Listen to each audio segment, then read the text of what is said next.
جو ایک غریب آدمی اور اس کے ایک امیر کبیر دوست کے درمیان پیش آیا. اس کو یوں سمجھ لینا ہوتا ہے اسکول اکٹھے پڑھے ایک ہی کلاس میں, کلاس فیلو تھے, کالج میں بھی اچھے رہے, اس کے بعد زندگی بدل گئی. کوئی بندہ بہت آگے نکل گیا, کوئی ملٹی نیشنل کمپنی میں چلا گیا, خوب اس نے دولت جمع کر لی. دوسرا جو ہے کسی فیکٹری میں مزدور لگ گیا, بس وہ کلرکی کرتا رہا. تو اس کی زندگی ظاہر ہے اب اور طرح کی ہے, اس کے دوست کی زندگی اور طرح کی ہے. لیکن یہ کہ کلاس فیلو ہونے کے ناطے جب کبھی ملیں گے تو وہ یارانہ تو ہے نا, اس کی بنیاد. ہاں سوچیں بدل گئی ہیں, اس کی سوچ اور ہو گئی, اس کی سوچ اور ہو گئی, اسٹیٹس بدل گیا, اس کا اسٹیٹس اور ہے, اس کا اسٹیٹس اور ہے. تو اسی طرح سمجھ لیں کہ کوئی بچپن کے لنگوٹیے یار ہیں, بعد میں ایک شخص وہی غریب ہی رہ گیا اور دوسرے شخص کو اللہ نے غنی کر دیا, دولت عطا کر دی, دنیا کی نعمتیں عطا کر دیں. تو اب اس کی مثال بیان کی کہ وَضْرِبْ لَهُمْ مَثَلَ الرَّجُلَيْنِ, ان لوگوں کو مثال سنائیے دو آدمیوں کی, جن میں سے ایک جعلنا لأحدہما جنتین من عناب, کہ ایک آدمی کو ہم نے انگوروں کے جو ہے باغات دو عطا کیے تھے. وَخَفَفْنَاهُمَا بِنَخْلٍ, ان کے گرد جو ہے ان کی باڑ لگا دی تھی کھجوروں کی, تاکہ ہوا سے وہ انگوروں کی جو ٹٹیاں وغیرہ ہیں وہ گرے نہ.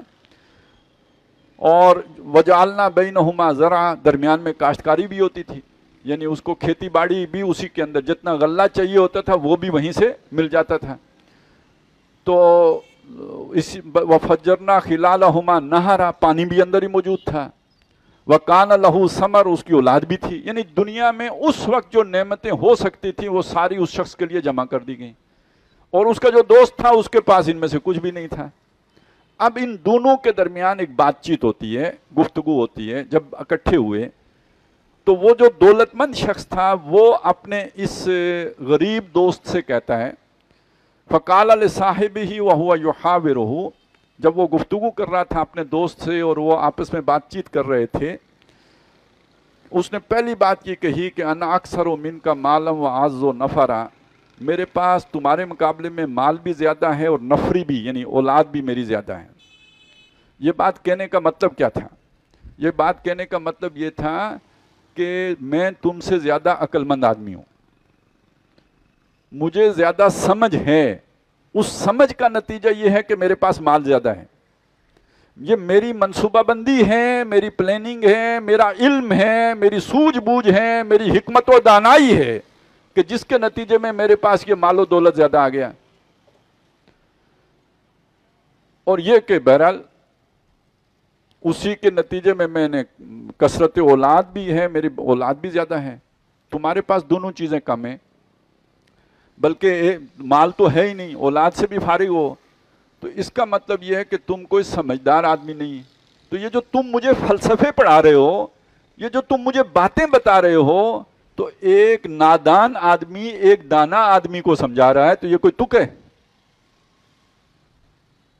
اب وہ سمجھا کیا رہا تھا وہ آگے آ جائے گا, لیکن ابھی یہ بات ہے کہ اس نے اپنا اور اس کا تقابل اس بنیاد پر کیا کہ گویا جس آدمی کے پاس مال و اسباب دنیا زیادہ ہوتا ہے وہ زیادہ عقل مند آدمی ہوتا ہے, اور جس کے پاس مال و اسباب دنیا کم ہوتا ہے وہ نادان آدمی ہوتا ہے, ناسمجھ آدمی ہوتا ہے, بے وقوف اور احمق آدمی ہوتا ہے. ابھی تک نتیجہ یہ نکلا ہے. آگے اس نے پھر وہ بات کھولی ہے, اس نے کہا وما اظن الساعۃ قائمہ, میرا یقین نہیں ہے کہ قیامت کھڑی ہوگی. اس کا مطلب اس نے اسے سمجھایا یہ تھا کہ دنیا کی زندگی میں جو مال و اسباب ملتا ہے یہ امتحان کے لیے ملتا ہے, اصل فیصلہ تو قیامت کو ہوگا. ایک بات اس نے یہ سمجھائی تھی, اور ایک یہ سمجھائی تھی کہ یہ دنیا میں جو نعمتیں ملتی ہیں یہ چھن بھی جاتی ہیں, دنیا ہی میں چھن جاتی ہیں. اولاد ہے تو فوت بھی ہو سکتی ہے, کاروبار ہے تو خسارہ بھی ہو سکتا ہے, نقصان بھی ہو سکتا ہے, کوئی نوکری ہے تو جا بھی سکتی ہے, صحت ہے تو بیماری بھی آ سکتی ہے. تو پہلی بات تو اس نے کہی کہ وما اظن ان تبید ہذہ ابدا, میں نہیں سمجھتا کہ میرا باغ کبھی بھی اجڑے گا. اور دوسری بات یہ کہ میں نہیں سمجھتا کہ قیامت قائم ہوگی. وَلَئِن رُدِدْتُ إِلَىٰ رَبِّي, اور اگر مجھے لوٹا دیا گیا میرے رب کی طرف, لَأَجِدَنَّ خَيْرًا مِنْهَا مُنْقَلَبًا, تو میں لوٹ کے اس سے زیادہ بہتر پاؤں گا اپنے رب کے پاس. یہ اس نے کیوں کہا؟ پہلی بات تو یہ نا کہ یہ وہ مانتا ہی نہیں کہ اللہ دیتا ہے. اس کا ماننا یہ ہے کہ اپنی محنت سے ملتا ہے. لیکن بالفرض تمہاری بات ٹھیک ہے کہ اللہ ہی دیتا ہے، تو اس نے مجھے دیا، تمہیں نہیں دیا. اس کا مطلب یہ ہے کہ مجھ سے راضی ہے، تم سے راضی نہیں ہے. میں اس کا لاڈلا ہوں، تم اس کے لاڈلے نہیں ہو. تو جب میں اس کا لاڈلا ہوں، اس نے مجھے اتنا دے دیا، تو آخرت میں بھی تو دے گا نا. پھر اس میں ناسمجھی کی بات کیا ہے کہ وہ یہ سمجھتا ہے کہ جو دنیا کا اصول ہے وہی اصول آخرت کا ہوگا. اصل بات یہ نہیں ہے. دنیا کا اصول یہ ہے کہ جس کو جتنا زیادہ دیا اس کو اتنے بڑے امتحان میں ڈالا، جس کو جتنا کم دیا اتنا اس کا تھوڑا امتحان لیا، آسان امتحان لیا اس کا، اور جس کو زیادہ دے دیا اتنا اس کا امتحان مشکل ہو گیا. ایک میرا اور آپ کا سوال و جواب ہے، اور ایک سوال و جواب عمران خان صاحب سے ہوگا. دونوں برابر ہیں. ہمارے اختیار میں بہت کچھ ہو تو اپنے 4-5 بچے ہیں، ان کے فیصلے 22 کروڑ عوام پر اثر انداز ہوتے ہیں.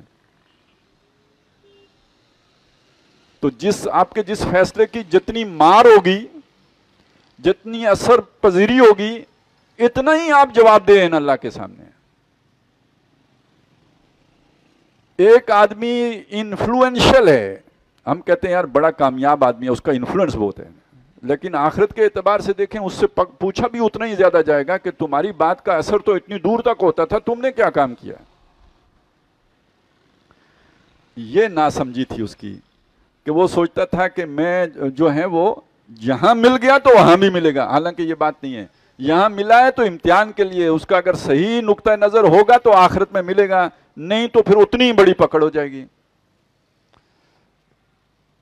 اب آپ سوچئے، اگر ہمارا کوئی دوست ارب پتی ہو جائے، کروڑ پتی ہو جائے، ہماری اس سے ملاقات ہو، تو اس کے سامنے یہ بات رکھنا کتنا مشکل ہے کہ یار اپنی اس دولت پہ اتراؤ نہ، مرنا بھی ہے، اللہ کو جواب بھی دینا ہے. آپ اپنی اس دولت سے جو عیاشیوں میں پڑ گئے ہو، یہ غلط ہو رہا ہے. مشکل کام ہے یا نہیں؟ بہت مشکل کام ہے. اپنے ایسے دوست کی ایکسس ہی مشکل ہوتی ہے، اور کبھی اس کے پاس بندہ چلا ہی جائے تو کوشش یہی ہوتی ہے کہ اس کے مطلب کی بات کرے، کوئی ایسی بات نہ کرے کہ اس کی پیشانی پہ شکن پڑ جائے.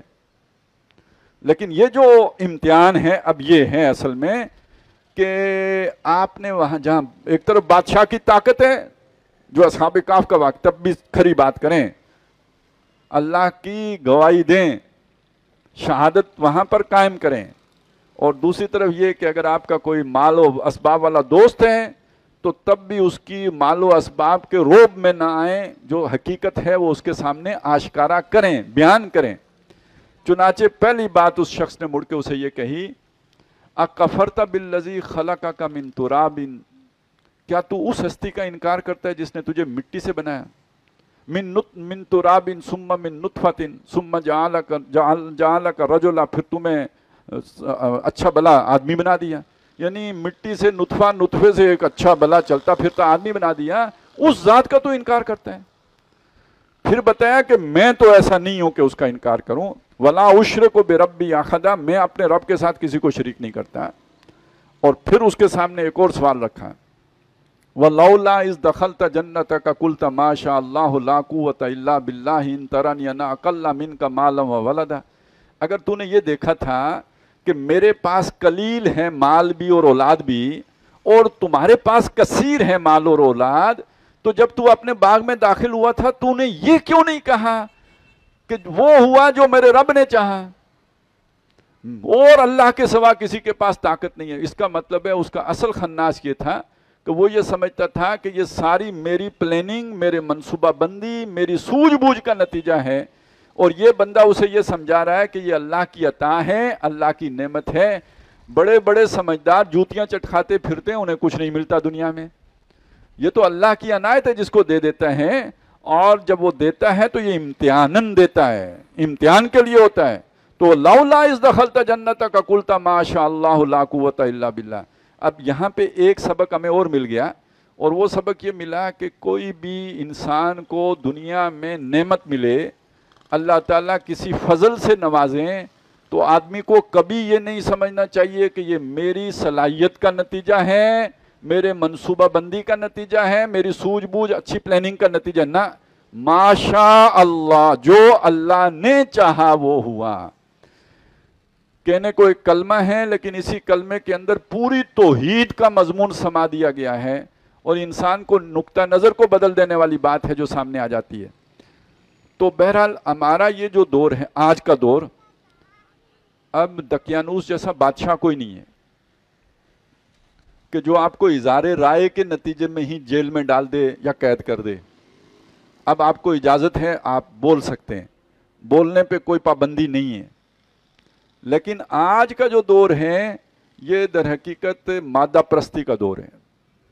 انسان کا نقطہ نظر جو بن گیا ہے وہ دولت بنانے والا ہی کامیاب، دولت مند شخص کو ہی کامیاب سمجھا جاتا ہے، مال و اسباب کے مالک شخص کو ہی کامیاب سمجھا جاتا ہے، اور اس کا نتیجہ یہ ہے کہ ہم اپنے وہ یعنی زندگی ساری اسی میں لگا دیتے ہیں، کیریئر بن جائے، کاروبار جم جائے، دنیا میں کوئی مقام حاصل ہو جائے، اولاد کے بارے میں بھی یہی فکر ہوتی ہے، لیکن یہ والا نقطہ نظر ہمارے سامنے نہیں آتا کہ ہوگا وہ جو اللہ چاہے گا۔